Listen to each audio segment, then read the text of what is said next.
बिस्मिल्लाहिर्रहमानिर्रहीम। सहनशीन पर तशरीफ फरमा सदर कुल हिंद मजलिस इत्तेहाद अल मुस्लिमीन अलहाज असदुद्दीन ओवैसी साहब बैरिस्टर,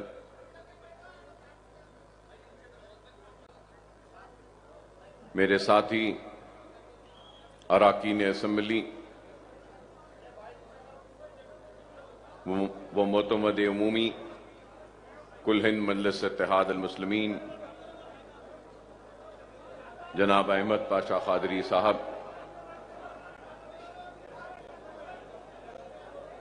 मजलिस इत्तेहाद अल मुस्लिमीन के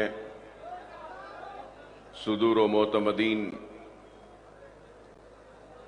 सरगर्म कारकुनान मजलिस इत्तेहाद अल मुस्लिमीन,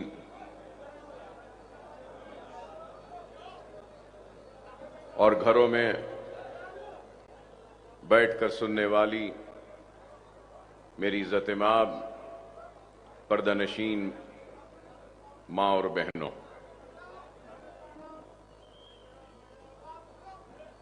मैं अपनी जानिब से मोहतरम नकीब मिल्लत सदर कुल हिंद मजलिस इत्तेहाद अल मुस्लिमीन व मुअज़्ज़ज़ रुकन पार्लियामेंट अलहाज असदुद्दीन ओवैसी साहब को मजलिस इत्तेहाद अल मुस्लिमीन की 65वीं यौम तासीस और अहिया मजलिस के 65वीं तकरीब पर मुबारकबाद पेश करता हूं और आप तमाम को भी अपने दिल की गहराइयों से मुबारकबाद पेश करता हूं। आज आप और हम मजलिस इत्तेहाद अल मुस्लिमीन की 65वीं सालगिरह मनाने के लिए यहां पर जमा हुए हैं और आज हमको इस बात पर भी गौर करना होगा कि अगर ये मजलिस इत्तेहाद अल मुस्लिमीन की 65वीं अहिया की 65 साल मुकम्मिल हुए या 65वीं साल में हम हैं आज, तो दूसरी तरफ मुल्क को आजाद होकर भी 75 साल हो चुके। अगर यहां पे 65 साल तो मुल्क की आजादी के 75 साल, और मजलिस इत्तेहाद अल मुस्लिमीन के इस लंबे तवील सफर में हमने कई उतार और चढ़ाव को देखा, कई मुसीबतों का सामना किया, कई मसाइब को झेले, और कोई भी कामयाबी ऐसे ही नहीं मिलती। और मैं ये बताना जरूर चाहूंगा कि मजलिस की सियासत और दूसरी जमातों की सियासत में काफी इम्तियाज व फर्क है।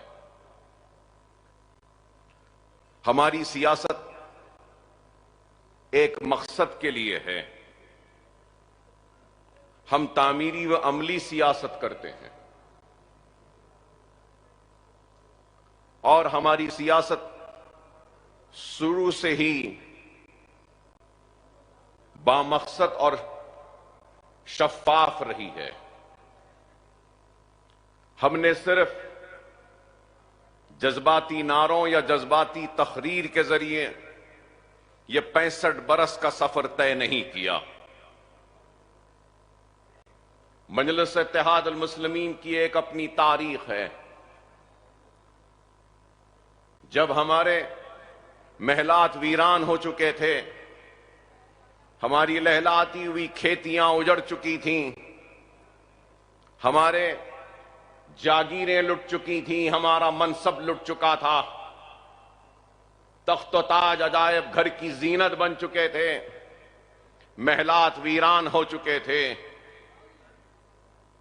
कुओं में पानी कम, हमारी तैरती हुई लाशें ज्यादा थीं, आबादियां खाक की ढेर में तब्दील हो चुकी थीं, खौफ और मायूसी हमारा मुखद्दर बन चुका था। तो ऐसे उन हालात में मजलिस इत्तेहादुल मुस्लिमीन का हिया हुआ तो लोगों ने अहिया मजलिस पर भी तनकीदें की, यहां तक कह दिया कि हजारों लाखों की तादाद में इंसानों की जानें गईं, आबादियां वीरान हुई, इस्मतें लुटी, इज्जतें लुटी, महलात वीरान हो गए, और क्या जरूरत है मजलिस इत्तेहादुल मुस्लिमीन की। लोगों ने यहां तक कहा कि क्या ये बस नहीं था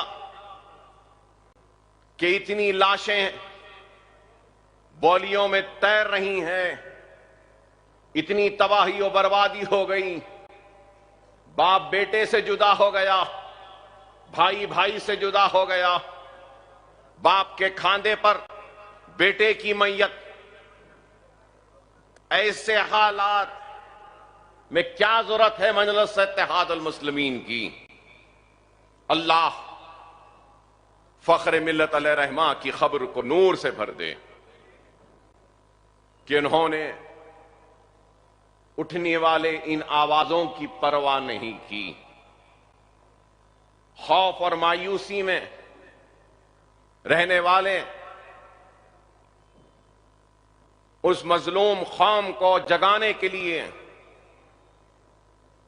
उनको बेदार करने के लिए, उनको एक मरकज सियासत पे लाने के लिए मजलिस इत्तेहादुल मुस्लिमीन का हिया किया। और जब मजलिस इत्तेहादुल मुस्लिमीन का हिया हुआ तो मजलिस के पास कुछ नहीं था, मजलिस के पास उसका खुद का दफ्तर भी नहीं था। मुझे सालारे मोहतरम का वो जुमला याद आता है कि एक कागज का टुकड़ा और एक टूटा कलम भी हमारे पास नहीं था। ऐसे इन हालात में मजलिस का हिया हुआ और मजलिस इत्तेहादुल मुस्लिमीन आगे बढ़ते गई, काम करती रही, एक मकसद को लेकर, एक मिशन को लेकर आगे बढ़ी। और वो मिशन, वो मकसद क्या था? ये मिशन और मकसद यही था कि कलमे की बुनियाद पर मुसलमानों को मुनज़्ज़म करेंगे, मुत्तहिद करेंगे, एक मरकज सियासी पर जमा करेंगे। और अगर कोई मकसद था तो मुसलमानों की कमजोर मईशत को इस्तेकाम बख्शने का था। एक मिशन और मकसद था तो मुसलमानों की तालीमी पसमानदगी को दूर करते हुए इल्म के मैदान में उनको आगे बढ़ाना था। और उसके बाद में आखिर में यह मकसद था कि हम सियासी जिद्दोजहद के जरिए इंतखाबात में हिस्सा लेंगे। मजलिस इत्तेहादुल मुस्लिमीन ने 65 बरस के अपने सफर में माशी मैदान में काम किया, तालीमी मैदान में काम किया और सियासी मैदान में भी काम किया। अपने दरवाजों को हर मजलूम के लिए खोला रखा। दारुस्सलाम के दरवाजे आज भी हर किसी के लिए खुले थे, खुले हैं और खुले रहेंगे। बिला लिहाज मजहब हर फरियादी अपने फरियाद को लेकर आ सकता है दारुस्सलाम में, चाहे वो मुसलमान हो, चाहे वो गैर मुस्लिम हो, चाहे वो हिंदू हो, चाहे वो सिख हो या ईसाई हो, चाहे वो ब्राह्मण हो, चाहे वो दलित हो, चाहे वो एसटी हो, चाहे वो बीसी हो, कोई भी हो, अल्लाह को मानने वाले के लिए भी दरवाजे खुले हैं, तो भगवान को मानने वाले के लिए भी दरवाजे खुले हैं, तो गॉड को मानने वाले के लिए भी दरवाजे खुले हैं। तो अगर कोई अल्लाह भगवान गॉड को नहीं मानता है तो उसके लिए भी हमारे दरवाजे खुले हैं। हम हर फरियादी, हर मजलूम की आवाज को सुनते हैं और उस मजलूम की फरियाद को न सिर्फ सुनते हैं बल्कि हमारे जानिब से जो मुमकिन मदद हो सकती है हम करते रहे हैं। मजलिस इत्तेहाद अल मुस्लिमीन ऐसे ही आगे नहीं बढ़ी। मजलिस इत्तेहाद अल मुस्लिमीन कई कुर्बानियों के बाद फखर मिल्लत अलैहिर्रहमा 11.5 महीने जेल की सोहबतों को बर्दाश्त करते रहे। घर की लाइट काट दी गई, पानी बंद कर दिया गया, बैंक के खातों को मुंजमद कर दिया गया, जब्त कर लिया गया। ऐसे इन हालात में हमने जिद्दोजहद की और आगे बढ़ते गए और आज मजलिस इत्तेहाद अल मुस्लिमीन सिर्फ हैदराबाद तक महदूद नहीं, सिर्फ आपकी पहचान बनकर नहीं रही, बल्कि मैं कहूंगा कि हिंदुस्तान के मजलूम मुसलमानों की पहचान और उनकी उम्मीद बनकर आज सामने आ रही है और हक तलब कर रही है। मजलिस के पास कुछ नहीं था। जिस वक्त मजलिस के सियासी सफर का आगाज हुआ था तो पहली कॉन्फ्रेंस हुई थी और उस पहली कॉन्फ्रेंस में मोतमद उमवी जनाब ख्वाजा निजामुद्दीन साहब ने, जो साबिका रुकने असेंबली थे, उन्होंने सालाना रिपोर्ट पेश की थी और कहा था कि जमात को एक साल में 7,015 रुपये की आमदनी हुई। 7,015 रुपये की आमदनी और 7,165 रुपया का रकम खर्च किया गया। 7,165 रुपया खर्च हुआ और यह भी बताया कि जमात को 1,156 रुपये का खर्च है। जमात पर 1,156 रुपये का खर्च है। तो अंदाजा लगाओ, वो लोग जो पूछते हैं कि मजलिस ने क्या किया, 65 बरस के इस सफर के आगाज के वक्त 1,156 का खर्च था, तो जुमला आमदनी 7,015 रुपये थे और खर्च 7,165 रुपये का था। और आज मजलिस इत्तेहाद अल मुस्लिमीन के असासे हजारों करोड़ में हैं। ये इमारतें, इन इमारतों की बुलंदी चीख कर चिल्ला कर बयान कर रही है कि कितनी दियानत, कितनी ईमानदारी और इखलास के साथ 65 बरस के सफर को मजलिस ने तय किया और इन वीरान मैदान को आबाद किया तालीमी दर्जगाहों के जरिए। एक तरफ इंजीनियरिंग कॉलेज है तो इस तरफ MBA MCA कॉलेज है, तो उसके बाजू में कॉलेज ऑफ फार्मेसी है, तो इसके इधर बगल में कॉलेज ऑफ आर्किटेक्चर है, M.Pharm है, ME है, MBA है, MCA है, B.Pharm है, फार्मा D है, आर्किटेक्चर है। अरे ये दारुस्सलाम कब हासिल हुआ, कैसे हासिल हुआ?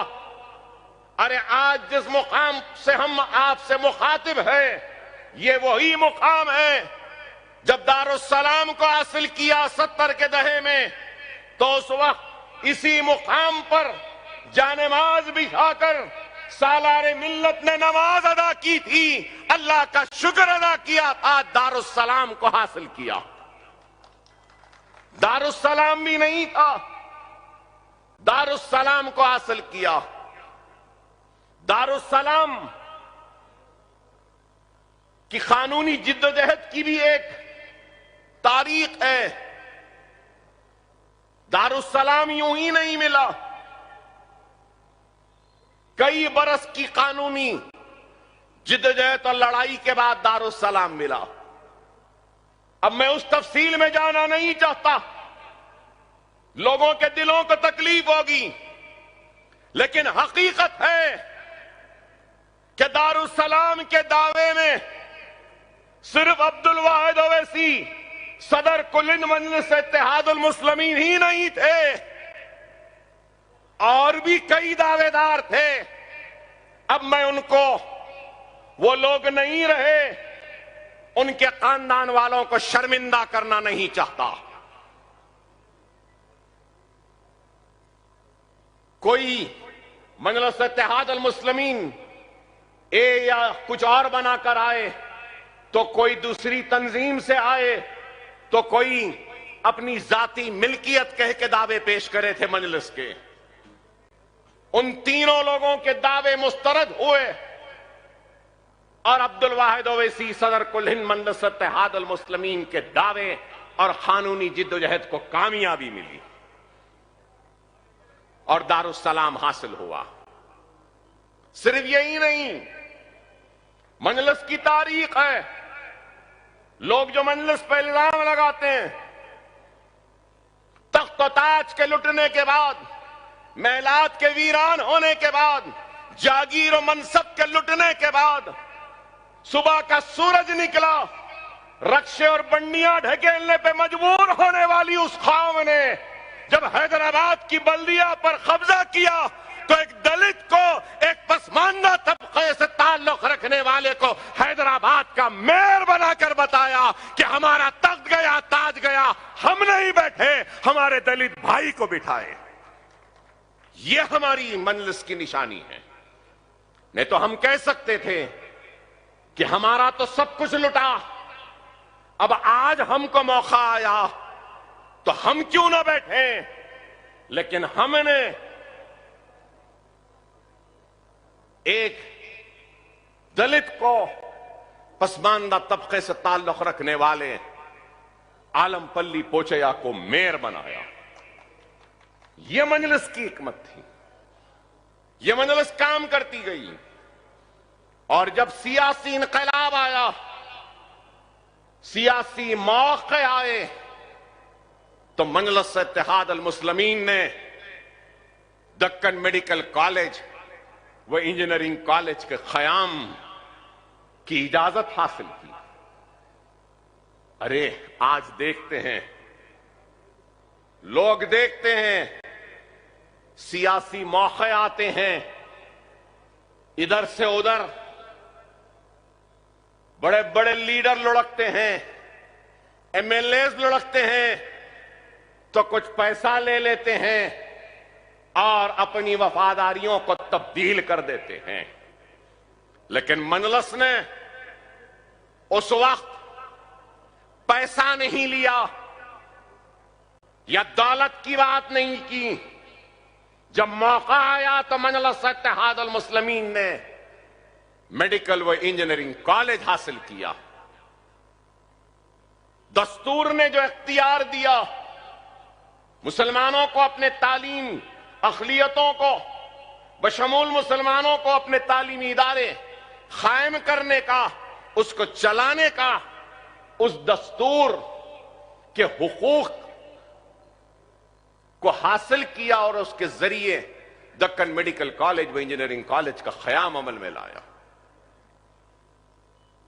मजलिस को जब दारुस्सलाम मिला तो सबसे पहले ओवैसी ITI सेंटर कायम हुआ। मिला सबसे पहले तो ये इधर इधर सीधे हाथ पे जो इमारत है, इसका नाम नूर महल है। तो इस नूर महल में स्कूल का क़याम अमल में लाया था मजलिस इत्तेहादुल मुस्लिमीन ने।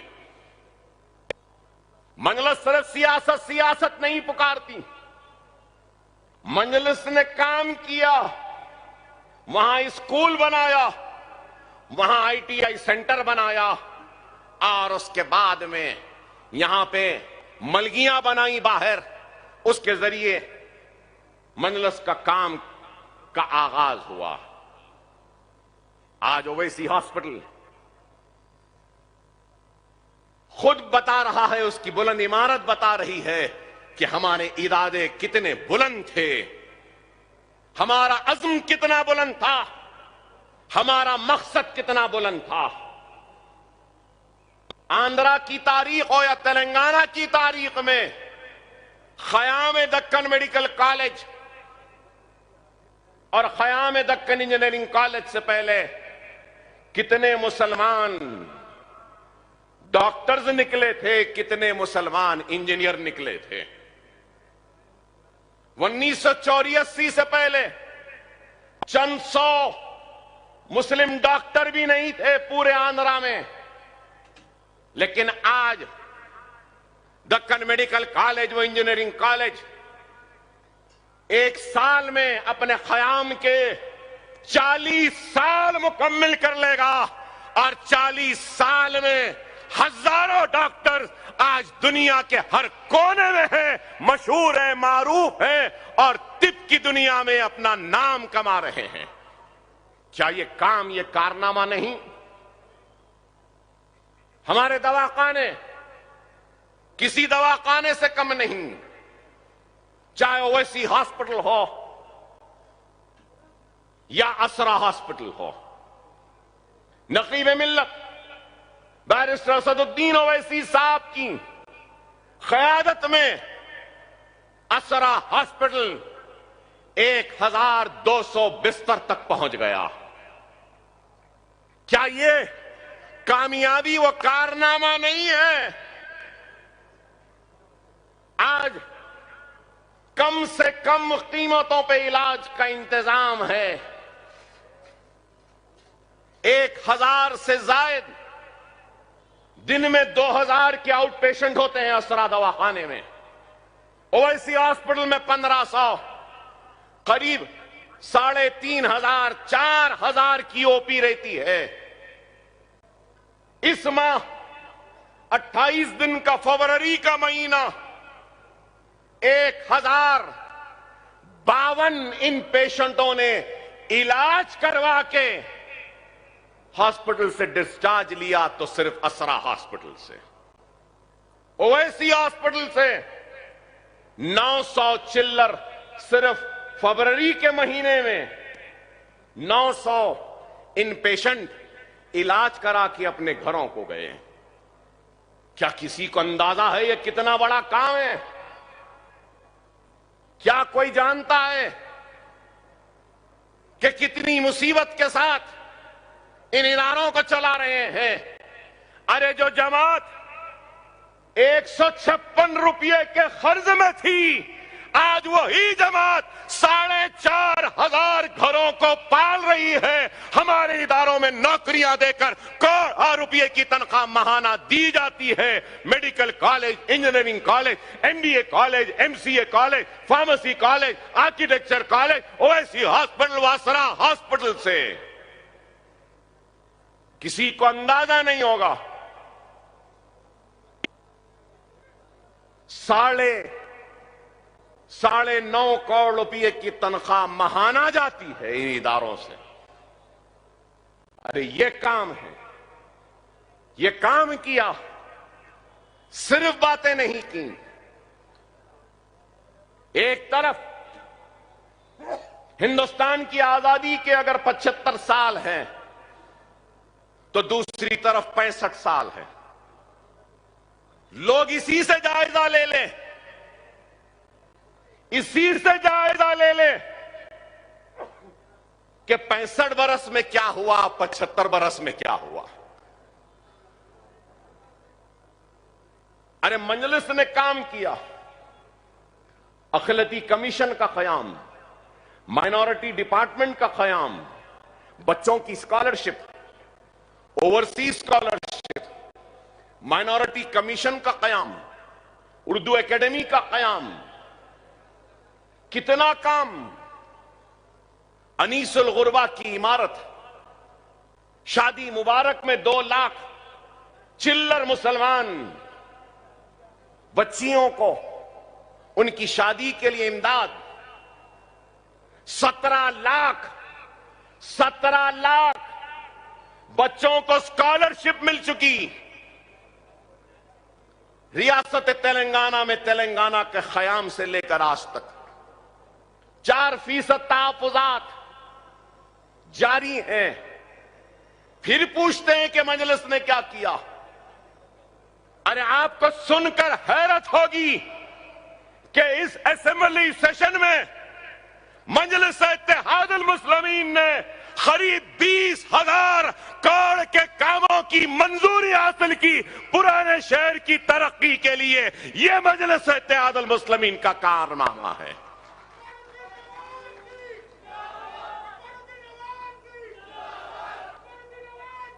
बच्चा पढ़ना चाहता है तो हुकूमत स्कॉलरशिप देती है। लोग कहते हैं कि मजलिस ने क्या किया। अरे मरकजी हुकूमत ने माइनॉरिटीज का बजट 40% कम कर दिया, लेकिन मजलिस की मौसर नुमाइंदगी और वजूद का नतीजा है, आपके इत्तेहाद की ताकत का नतीजा है कि तेलंगाना में अक़लियतों का बजट 2000 से ज्यादा क्रॉस कर चुका। क्या ये मजलिस की कारकर्दगी या कामयाबी नहीं? नए पुल पर ब्रिजेस की मंजूरी, मिरालम पे हैंगिंग ब्रिज की मंजूरी, सुरमचेरू गुरमचेरू बालापुर की तालाब, ओएसी हॉस्पिटल के तालाब को मंजूरी, वहां पे काम, पुराने शहर की रोड वाइडनिंग,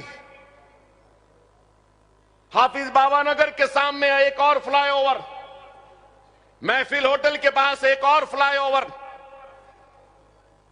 और फिर चंद्रायन गुट्टा से आगे बल्लागुड़े के पास एक और फ्लाईओवर, मेहदीपट्टनम रेती बौली से लेकर टोली चौकी तक एक और फ्लाईओवर, फतेह दरवाजे की रोड की वाइडनिंग, किशनबाग के पास की रोड की वाइडनिंग, चंद्रायन गुट्टे में कई रोड वाइडनिंग, चार मीनार में रोड वाइडनिंग, कारवान में रोड वाइडनिंग, चंद्रायन गुट्टे में 500 करोड़ के जरिए सीवरेज की रीमॉडलिंग की मंजूरी, 350 करोड़ कारवान में मंजूरी, मलकपेट में आईटी टावर की मंजूरी। स्टार्टअप्स का आगाज होगा, नौजवान बच्चे अपने स्टार्टअप्स के जरिए काम करेंगे। पुराने शहर में एक मरकज, आईटी सेंटर।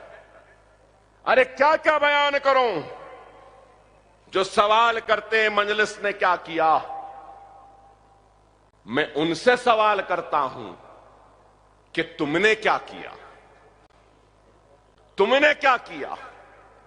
अरे मेरे पास तो फेरिस्त है कि हमने क्या किया। मैं पूछना चाहता हूं कि तुमने क्या किया।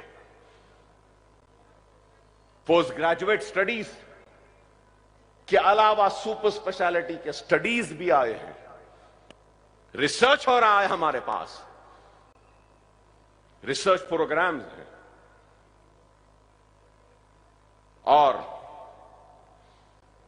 और अकबरुद्दीन ओवैसी अपनी जानिब से भी कुछ काम किया है कौम की तामीर के लिए। यह तो मजलिस का काम, दारुस्सलाम एजुकेशन ट्रस्ट का काम, नकीब मिल्लत की निगरानी में हुई यह काम अपनी जगह, अकबरुद्दीन ओवैसी का जाती काम, अपनी जेब से किया गया काम, अपने पैसों से किया गया काम। जो पूछते हैं मजलिस ने क्या किया, बेशक ये मेरा जाती काम है, मेरे जेब से हुआ काम है, लेकिन मैं अलग या जमात अलग नहीं। मेरी जात, मेरी पहचान, मेरी शिनाख्त मेरी जमात से है। अगर मेरी जमात, मेरे सदर, मेरे मरहूम बाप का शफकत का हाथ मेरे सर पे ना होता तो शायद मैं भी कुछ काम ना किया होता। नशेमन नगर का स्कूल, जमाल कॉलोनी का स्कूल, हाफिज बाबा नगर का स्कूल, नरखी फूलबाग का स्कूल, अंबरपेट का स्कूल, ये सारे स्कूल के अलावा आज हजारों बच्चे इन स्कूलों में ज़ेरे तालीम हैं। हजारों इस साल आज से दरखास्तें तलब की जा रही हैं। इस साल बारकस सलाला के स्कूलों में भी तालीम का आगाज होगा। इस साल साबिका दार्जिलिंग स्कूल जो था उसको हमने सालारे Millat KG to PG campus का नाम दिया। वहां पर भी दाखिलों का आगाज होगा। फिर उसके बाद में सदर मोहतरम को याद होगा कि आज से 2-3 बरस पहले हाफिज बाबा नगर में सदर मोहतरम के हाथों से हमने एक फाउंडेशन स्टोन स्कूल का रखा था। उमर कॉलोनी में वो स्कूल की इमारत भी मुकम्मिल हो चुकी है। उसमें भी आइंदा तालीमी साल से एडमिशन्स का आगाज हो जाएगा, तालीमी सरगर्मियों का आगाज हो जाएगा। न सिर्फ उसमें सदर मोहतरम के हाथ में हमने और एक संग बुनियाद रखा था। वो था मुगलपुरा, एक शादी खाना था। वहां पे हमने तालीमी दर्जगाह को बनाया, फख्र मिल्लत के नाम से मौसूम किया। Fakhr Millat centre for educational and career guidance cell बनाया। हम वहां पे तालीम जारी है। Ballaguda Fatima Owaisi KG to PD campus 2 lakh square feet. Talab Mir Jumla Salare Millat KG to PD campus 1 lakh square feet. Salala का school 35,000 square feet. Baba Nagar Umar colony का school 36,000 square feet. Fakhr Millat centre for education and career guidance 70,000 square feet पर। अरे आज जो पूछते हैं मजलिस ने क्या किया, दारुस्सलाम एजुकेशनल ट्रस्ट का सिर्फ मेडिकल कॉलेज का जितना रकबा है वो 14.5 लाख स्क्वायर फीट का है। दारुस्सलाम में जो है ये 4 लाख स्क्वायर फीट का है। और अकबरुद्दीन ओवैसी ने अपनी जात से जो बनाया है उसमें भी आज करीब 9.5 लाख स्क्वायर फीट की तामीर मुकम्मल हो चुकी है। हमने ये काम किया।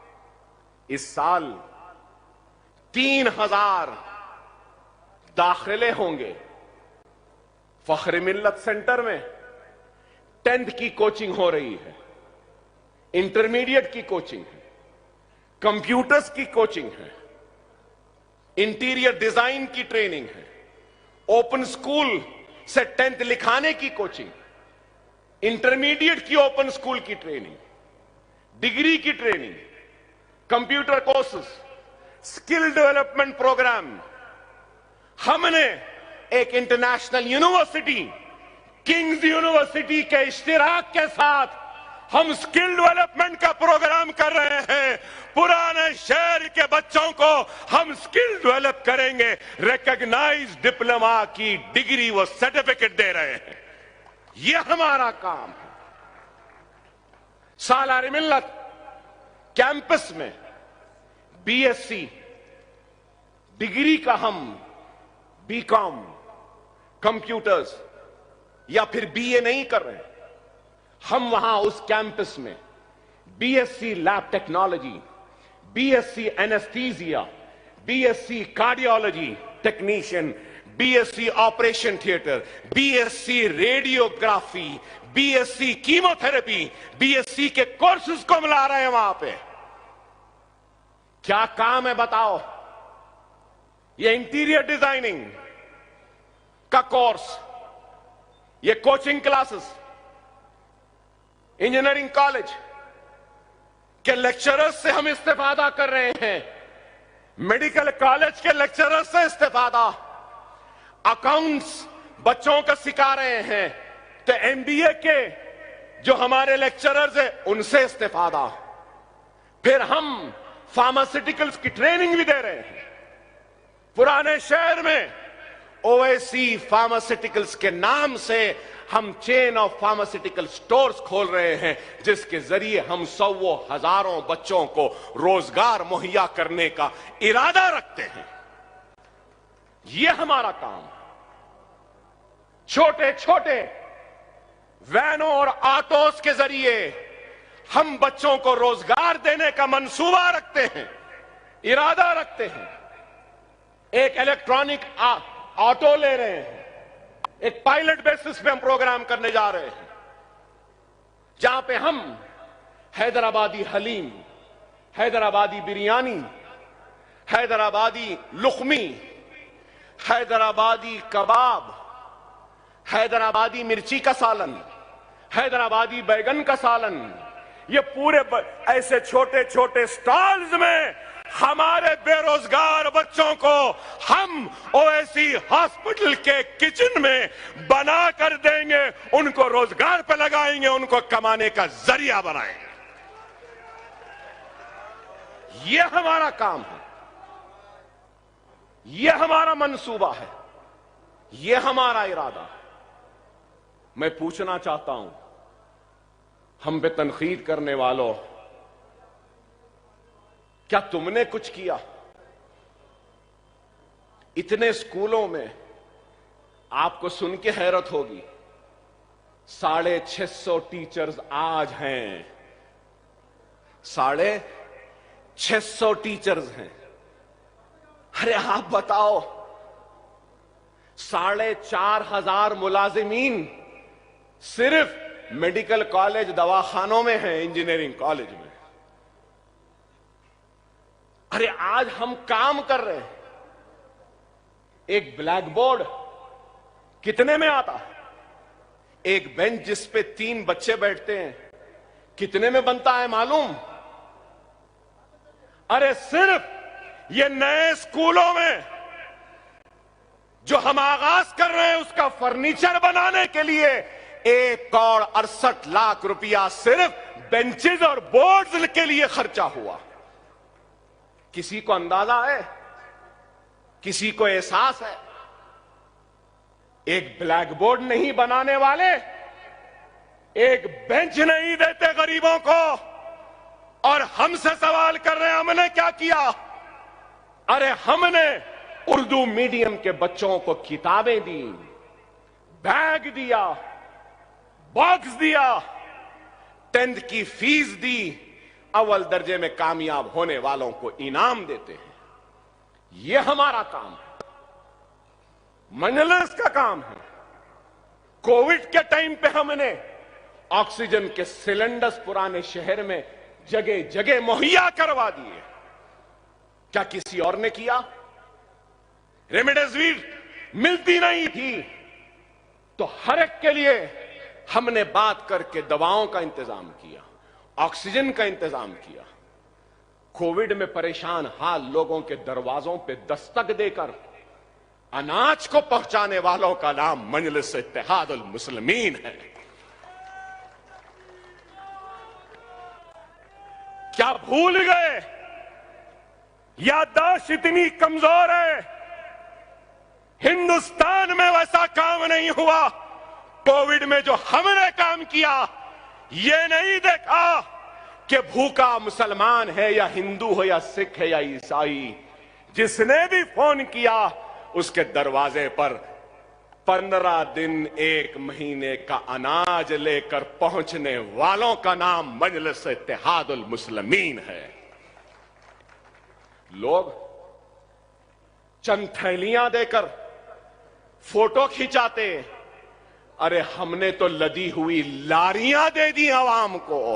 ये मजलिस है, ये दिल है हमारा। हम मिट जाएंगे, मर जाएंगे, लेकिन अपनी कौम को तबाह बर्बाद होने नहीं देंगे। यही तालीम फख्र मिल्लत ने दी थी, यही तालीम सालार ने दी, और इसी तालीम पर नकीब मिल्लत और हम अरकान असेंबली इसी पर चल रहे हैं। अपनी जात के लिए नहीं, कौम की खुशहाली के लिए। तूफान आया, घर डूब गए, तबाह हो गए, तो क्या हमने काम नहीं किया? हिंदुस्तान में किसी ने काम किया? बाबानगर में, दूसरे इलाकों में घरों की फ्रिजों को बनाया, वॉशिंग मशीन को बनाया, हमने इलेक्ट्रिकल काम किया, बर्तन दिया, बिस्तर दिया, कपड़े दिए, अनाज दिया, दवाएं दी। पूरे हैदराबाद में मेडिकल कैंप्स के जरिए 2 करोड़ से जायद की अद्वियात को हमने तकसीम किया। क्या किसी ने किया? क्या किसी ने किया? अरे मेरे पास काम है, मेरे पास काम है। मैं काम बताते बताते सारी रात गुजार सकता हूं, इतना काम है मेरे पास, मेरी जमात के पास, मजलिस इत्तेहाद अल मुस्लिमीन के पास, मेरे सदर के पास। तुम्हारे पास क्या है? हम पे इल्जाम लगाने वालों, तुम्हारे पास क्या है? फिर पूछते 65 बरस पहले जो सवाल हुआ था, मजलिस की क्या जरूरत है? 65 बरस बाद वही सवाल, मजलिस क्यों आ रही है? गुजरात, मजलिस क्यों आ रही है? उत्तर प्रदेश, मजलिस क्यों आ रही है? मध्य प्रदेश, मजलिस क्यों आ रही है? महाराष्ट्र, मजलिस क्यों आ रही है? मजलिस अपने कामयाबी का एक्सपेरिमेंट लेके गुजरात आ रही है, मध्य प्रदेश आ रही है, उत्तर प्रदेश आ रही है, महाराष्ट्र आ रही है, राजस्थान आ रही है, तो हमारी कामयाबी के दास्तानों को लेकर आ रहे हैं। और उन लोगों से सवाल है जो हमसे पूछते हमने क्या किया? हमने इतना किया। उत्तर प्रदेश के मासूम नादान मुसलमान मेरे भाई, मैं तुमसे पूछना चाहता हूं, 75 बरस में तुमको क्या मिला? हिंदुस्तान की तारीख में 75 बरस में कांग्रेस भी थी, 75 बरस में जनता भी थी, 75 बरस में जनता दल भी थी, 75 बरस में नेशनल फ्रंट भी थी, 75 बरस में समाजवादी भी थी, 75 बरस में बहुजन समाज भी थी, 75 बरस में कांग्रेस भी थी, 75 बरस में एनसीपी भी थी, कई जमातें थी। तो सवाल यह है, 75 बरस की आजादी के बावजूद भी सबसे पीछे, सबसे पिछड़ा हुआ, सबसे आखिर में मुसलमान क्यों है? इस सवाल का जवाब दो ना। अरे इस सवाल का जवाब दो। उत्तर प्रदेश में पिछड़ा हुआ मुसलमान क्यों है? मध्य प्रदेश में पसमानदा मुसलमान क्यों है? हिंदुस्तान की जेलों में मुसलमान ज्यादा क्यों हैं? हिंदुस्तान में बेरोजगार मुसलमान क्यों है? हिंदुस्तान में गरीबी का शिकार मुसलमान क्यों है? मुफलिसी का शिकार मुसलमान क्यों है? मुसलमान की बस्तियां रोड ड्रेनेज के लिए आज भी बिलबिला रही हैं, तो क्यों है? जवाब दो ना। इसका जवाब नहीं देंगे सिर्फ यही मजलिस बी टीम। अरे बाबा तुम ए टीम थे ना कांग्रेस के, तो मुसलमान को क्या दिए? तुम ए टीम थे ना नेशनल फ्रंट के, तो क्या दिए मुसलमान को? तुम दुहाई देते थे ना जनता पार्टी की, क्या दिए मुसलमान को? कुछ नहीं। रमजान में टोपी पहन के आ गए, एक खजूर मुसलमान के मुंह में दे दिए, गरीब नवाज सरकार के लिए चादर भिजा दिए, हो गया। चलो उससे नहीं हुआ, मुसलमान नाराज, तो चलो गोपाल सिंह कमीशन बना दो। मुसलमान नाराज तो ये कमीशन बना दो, मुसलमान नाराज तो वो कमीशन बना दो, मुसलमान नाराज सच्चर कमीशन बना दो, मुसलमान नाराज तो कुंडू कमेटी बना दो। बस इतने कमीशन बने, इतने कमेटियां बनी, क्या मिला? क्या मिला? लोग मेरे इस जुमले पे शायद एतराज करें, कबूल भी ना करें। हर किसी की अपनी राय है, मेरी अपनी राय है कि 75 बरस में हर किसी ने हमारा इस्तेमाल किया, इस्तेहसाल किया, हमको वोट बैंक की तरह ट्रीट किया, खजूर खिला के खुश किया, टोपी पहन के हमारे सामने आके खुश किया, या चादर भेज के खुश किया। 75 बरस में हम तबाह होते रहे, बर्बाद होते रहे, लुटते रहे। क्या कांग्रेस की दौर में मलियाबाद का फिसाद नहीं हुआ? क्या यही सेक्युलर पार्टियों के दौर में अहमदाबाद का फिसाद नहीं हुआ? क्या जयपुर का फिसाद नहीं हुआ? क्या हाशमपुरा का नहीं हुआ? क्या मध्य प्रदेश के रोड किला का नहीं हुआ? क्या राजस्थान का फिसाद नहीं हुआ? अरे 50,000 फिसादात के जरिए हम जब भी लुटते रहे, कटते रहे। अभी भी गौ रक्षकों के नाम पे आज भी हम लुट रहे हैं और कट रहे हैं, जल रहे हैं। जब सेक्युलरिज्म के नाम पे काटा गया, आज हिंदुत्व के नाम पे काटा जा रहा है। जब सेक्युलरिज्म के नाम पे जलाया गया, तो आज हिंदू राष्ट्र के नाम पे जलाया जा रहा है। जलते तो जब भी थे, आज भी है। कट तो जब भी रहे थे, आज भी कट रहे हैं। तबाह जब भी हो रहे थे, आज भी हो रहे हैं। ये अलग बहस है कि पहले कम था या अब कम है, पहले ज्यादा था या अब ज्यादा है। वो मैं छोड़ता हूं साहिब समझ लोगों की सोच पे। क्या सेक्युलरिज्म की बात करने वालों का क्या ये अखलाकी, आईनी, दस्तूरी जिम्मेदारी नहीं थी कि उनके घरों की हिफाजत करें, उनके सुहागों की हिफाजत करें, उनकी आबादियों की हिफाजत करें, उनको तरक्की का हिस्सा बनाएं, उनको रोजी दें, उनको रोटी दें, उनको खुशहाली दें। अगर मुसलमान खुशहाल होता, कामयाब होता, तरक्की याफ्ता होता, इस मुल्क की तरक्की का हिस्सेदार होता, तो मजलिस उत्तर प्रदेश क्यों जाती, राजस्थान क्यों जाती, महाराष्ट्र क्यों जाती? अरे तुमने मुसलमानों को हक नहीं दिया, इसलिए हम जा रहे हैं इस तरीके से हक लेने के लिए। अगर नहीं देता तो हम अपनी सियासी जिद्दोजहद के जरिए ये कामयाबियां जो हमने तेलंगाना में हासिल की, वो कामयाबियों को हासिल करने के लिए जा रहे हैं।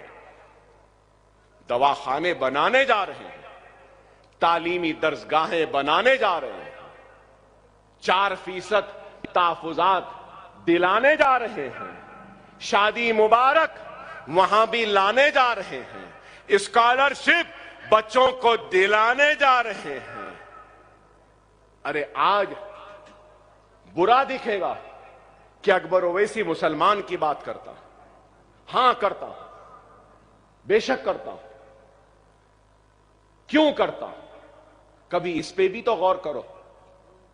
अरे मैंने दस्तूर पे हल्फ लिया है, दस्तूर हिंद पे हल्फ लिया हूं, ओत लिया हूं।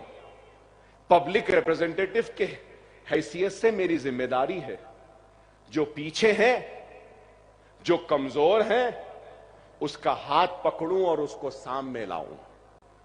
बेशक हिंदुस्तान में गुर्बत का शिकार हिंदू भी है, परेशानी का शिकार सिख भी है, मुसीबत का शिकार ईसाई भी है, लेकिन गुर्बत सबसे ज्यादा मुसलमान में है, तालीम सबसे कम मुसलमान में है, गैर महफूज मुसलमान है। इसलिए मैं उस कमजोर का हाथ पकड़ के सामने ला रहा हूं। जब ये मुसलमान कमजोर आगे आ जाएगा और अगर कोई ब्राह्मण अगर पीछे है तो अल्लाह की कसम अकबरुद्दीन ओवैसी उस ब्राह्मण का हाथ पकड़ कर भी उसको सामने लाने की कोशिश करेगा। यह है हमारी सियासत। मगर ये क्या बोलते हैं, अरे मुसलमान मुसलमान मुसलमान। अरे सो कॉल्ड सेक्युलर पार्टियां अगर मुसलमान का काम करते तो मैं मुसलमान मुसलमान नहीं चीखता था। तुम नाकाम हुए, मुझे आना पड़ा। तुमने न सिर्फ मुसलमानों के साथ नाइंसाफी की, तुमने दलितों के साथ नाइंसाफी की, तुमने पसमानदा तबकात के साथ नाइंसाफी। क्या इस असेंबली में अकबरुद्दीन ओवैसी ने अफजलगंज की मस्जिद, बागयाम की मस्जिद, मक्का मस्जिद, अनीसुल गुरबा के साथ साथ क्या लाल दरवाजे की मंदिर का जिक्र नहीं किया? यह सेक्युलरिज्म नहीं दिखता इनको, नहीं दिखता। शिवरात्रि के लिए तातील किसने मांगी? अचलिकास को इमदाद देने की बात किसने की? अइम्मा और मौजनों को तनख्वाह यहां मिल रही है, किसने हासिल किया? हमने हासिल किया। अरे सिर्फ इल्जाम। मजलिस क्या करी? मजलिस बी टीम, मजलिस ऐसा। अरे ये सो कॉल्ड सेक्युलर ताकतें हमको तहफ्फुज देने में नाकाम हुए, हमको रोजी देने में नाकाम हुए, हमको रोटी देने में नाकाम हुए, हमारे बस्तियों को बचाने में नाकाम हुए, हमारे बच्चों को नौकरियां देने में नाकाम हुए, हमारी मां और बहनों की इज्जतों इस्मतों को बचाने में नाकाम हुए, और उसके साथ ही साथ हिंदुत्व की ताकतों को उभरने से, उठने से रोकने में भी नाकाम हुए। क्या नहीं हुए? अगर ये दियानतदारी, ईमानदारी के साथ अगर काम करते तो मुल्क में जो हालात है क्या यह होते? जो आज जो मुल्क को बांट रहे हैं मजहब के नाम पे, क्या वो अनासिर इतने कामयाब होते? क्या ताकतवर होते? अरे इनकी नाकामी है सही वक्त पे, सही वक्त पे अगर इन जालिमों को कानून के जरिए सजा दे दिए होते तो आज हिंदुस्तान को यह दिन देखना ना पड़ता। क्या मेरी बात गलत है? हम पे इल्जाम लगाने वालों, इसका जवाब तुम्हारे पास। अरे तुम एहसान जाफरी को इंसाफ देने में भी नाकाम हुए तो तुम उस एहसान जाफरी के कातिलों को आगे बढ़ने से रोकने में भी नाकाम हुए। हमको तो तुमने कुछ नहीं दिया, इस मुल्क को क्या दिया? महंगाई, बेरोजगारी क्या है? गैस और महंगी हो चुकी, पेट्रोल और महंगा, डॉलर और बढ़ रहा है, सरहदें गैर महफूज है। लेकिन इलेक्शन से पहले बनने वाला चौकीदार अपनी चौकीदारी की टोपी सीटी निकाल के गद्दी पे बैठा है, देख ही नहीं रहा है।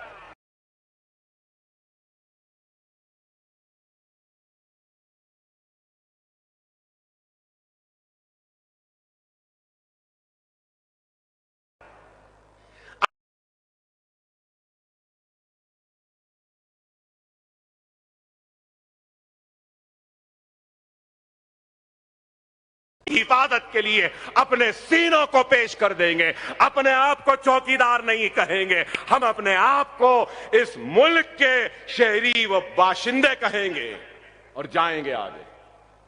क्या है बताइए? कभी चाय वाले बन जाते हैं, कभी चौकीदार बन जाते हैं, कभी फकीर बन जाते हैं। अरे भाई, हमको ना चाय चाहिए ना चाय वाला चाहिए, ना चौकीदार की सीटी चाहिए ना चौकीदार की टोपी चाहिए, हमको ना फकीर चाहिए ना फकीर का थैला चाहिए, हमको एक ताकतवर वजीर आजम चाहिए। वह एक ताकतवर वजीर आजम दे दो, बस यही काफी है। गरीबों के लिए कुछ करने वाला दे दे। मुझे हैरत होती है, आज भी याद आता है क्या क्या नहीं बोला। यह भी बोला था कि पहले शौचालय बाद में देवालय। ऐ हिंदुत्व के ताकतवर पहलवानों, गौरक्षकों, तुम्हारे घर के शौचालय बना दिया चौकीदार या नहीं बनाया? मेरा सवाल है। बन गए? ना ही शौचालय बने ना ही कुछ बना, सिर्फ बातें। कोई बेघर नहीं रहेगा 2022 तक। मिल गए? 15 लाख आ जाएंगे, आ गए।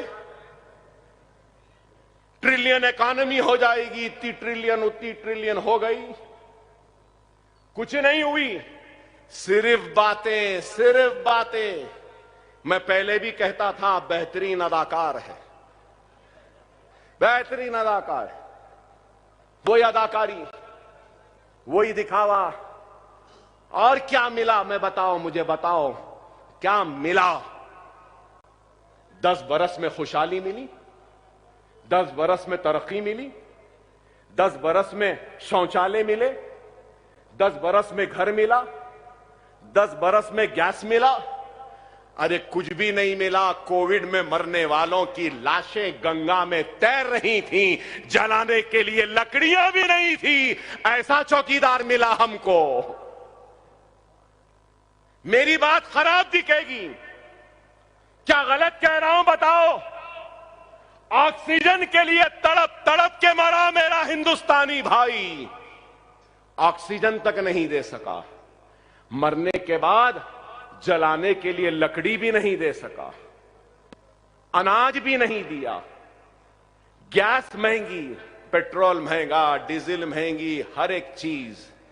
बहरहाल बहुत सी बातें हैं, बहुत सी बातें हैं। इंशाअल्लाह फिर कभी मुलाकात होगी तो जरूर कहूंगा, लेकिन आपसे यही कहूंगा कि वक्त और हालात की नजाकत को समझो। देखो ये मुल्क कहां जा रहा है। आज हमारी जिम्मेदारी क्या है? जरूरी नहीं है, जरूरी नहीं है कि आज गए और आज ही कामयाबी मिल जाए।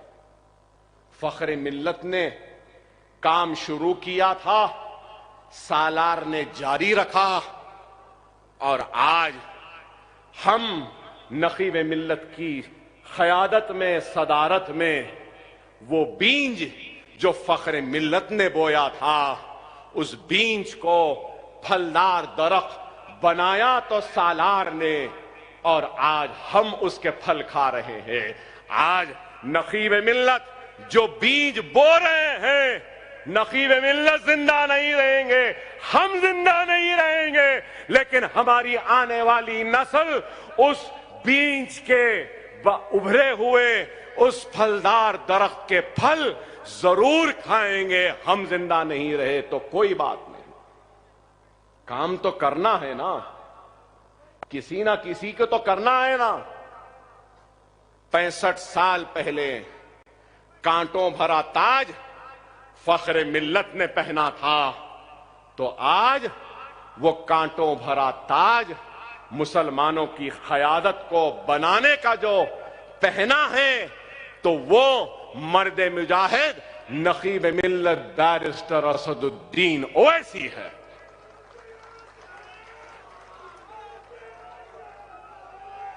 बहुत बोल रहे हैं बोलने वाले, बहुत बोल रहे हैं, बोलो, तुम जितना बोलते बोलो, हमको परवाह नहीं, हमारी जूती की नोक पे है तुम्हारी पुकार।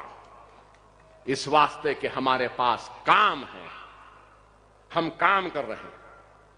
हमको चोर बोले, हमको बेईमान बोले, हमको सौदेबाज बोले, हमको बी टीम बोल रहे हैं, कोई नई बात नहीं है। मगर याद रखो, दियानतदार ईमानदार बाप का बेटा है असदुद्दीन ओवैसी। इसकी ईमानदारी की गवाही मैं देता हूं, हम सब हैदराबाद देते हैं। हमारा सदर दियानतदार ईमानदार है। अगर कोई कीचड़ उछालेगा तो खबरदार, हमारी बर्दाश्त को तुम और इम्तिहान न लो, हमारी बर्दाश्त का इम्तिहान न लो। वो तो उनकी हिकमत है कि अकबर ओवैसी खामोश है, नहीं तो खुदा की कसम क्या कर सकता हूं ये दुनिया जानती है, और मंजलिस क्या कर सकती है ये सब जानते हैं। यहां बैठे लोग क्या कर सकते हैं ये भी तुमको बता देंगे वक्त आने पर। खबरदार, खबरदार, हम ईमानदारी के साथ, दियानतदारी के साथ काम कर रहे हैं। हमारी मुसलसिल कामयाबी इस बात की गवाह है कि अल्लाह हमसे नाराज है। तुम्हारी मुसलसिल नाकामी इस बात की गवाही के है कि अल्लाह तुमसे राजी नहीं। तुम्हारी हसरत, तुम्हारी ख्वाहिश कभी पूरी नहीं होगी। अकबरुद्दीन ओवैसी रहे या ना रहे, असदुद्दीन ओवैसी रहे या ना रहे, स्टेज पे बैठे वाले रहे या ना रहे, ये दारुस्सलाम रोजे क़यामत तक आबाद रहेगा। मंजलिस रोजे क़यामत तक कामयाब होती रहेगी, कामरानियां उसके कदमों को चूमती रहेंगी। हम रुकने वाले नहीं हैं। अगर कोई समझ रहा है कि इल्जाम लगाने से रुक जाएंगे, नहीं, नहीं रुकने वाले। अगर ये रुकेंगे तो ये चालू हो जाएगा, अगर मैं रुका हूं तो ये चालू हो जाएंगे। बोलते ना वो एक्स्ट्रा चार्ज, हां वो चार्ज अभी है बाकी।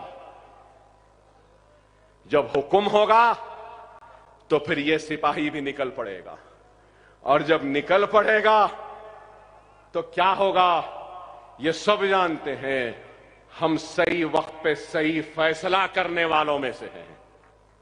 हम अपनी पसंद के मुकाम पे अपनी पसंद के वक्त पे लड़ते हैं। हम तुम्हारी पसंद के मुकाम पे या तुम्हारे वक्त पे नहीं लड़ेंगे। हम हैं तैयार, लश्कर तैयार है, फौज तैयार है, सिर्फ सिपह सालार के हुक्म के इंतजार में है। इंशाअल्लाह मजलिस इत्तेहादुल मुस्लिमीन यूपी फतेह करेगी, गुजरात फतेह करेगी, मध्य प्रदेश फतेह करेगी, राजस्थान फतेह करेगी। आज नहीं करी तो कल करेगी। मजलिस आगे बढ़ रही है, बढ़ते रहेगी। नकीब मिल्लत आप आगे बढ़िए, हम आपके साथ हैं, हमारी दुआएं आपके साथ हैं, हमारी हिम्मत आपके साथ है, हमारा जज्बा आपके साथ है। वाखिर दावाना अल्हम्दुलिल्लाहि रब्बिल आलमीन।